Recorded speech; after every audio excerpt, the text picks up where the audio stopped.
कोकण म्हटलं की डोळ्यासमोर उभा राहतो तो हापूस आंबा, काजू, कोकम आणि पावसाळ्यात भातशेती. मात्र आता कोकणातील शेतीत एक आमूलाग्र बदल होताना दिसतोय.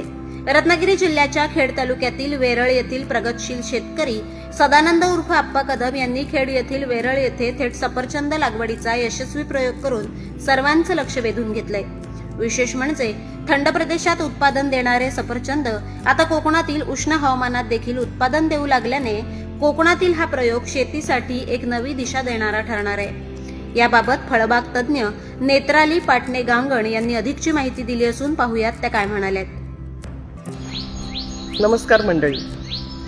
कोकण म्हटलं की आपल्या डोळ्यासमोर येतो तो कोकणातला हापूस आंबा, फणस, करवंद, जांभूळ, कोकम, नारळ आणि पावसाळ्यातली भातशेती.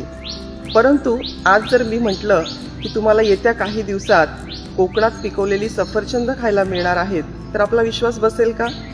परंतु ही एक नवीन क्रांती नक्कीच कोकणात घडून येत आहे आणि त्याची सुरुवात वेरळ येथील प्रगतशील शेतकरी श्री सदानंद कदम उर्फ आप्पा कदम यांनी याची सुरुवात देखील केलेली आहे. आज आपण आलो आहोत वेरळ येथील त्यांच्या शेतीवर, जिथे त्यांनी 200पेक्षा जास्त अशी ॲपलची रोपं लावलेली आहेत आणि आपण बघू शकता की त्यांना सफरचंद देखील आलेली आहेत. ती झाडं आता फळांवर आणि फुलांवर आलेली आहेत. तर ही किमया घडली आहे आपल्या येथील शेतीतील जे संशोधक आहेत त्यांनी थंड हवेच्या ऐवजी आता उष्ण कटिबंधीय ट्रॉपिकल आपण क्लायमेट जे म्हणतो, तर इकडे साऊथ साईडला देखील होणाऱ्या या जाती आहेत, प्रजाती आहेत ज्या निवडून काढलेल्या आहेत. ही ॲना नावाची व्हरायटी आहे ॲपलची. तशीच एक हर्मन 99 ही देखील एक व्हरायटी आहे. ॲना नावाची ही इस्रायलमध्ये डेव्हलप झालेली व्हरायटी आहे 1959 साली.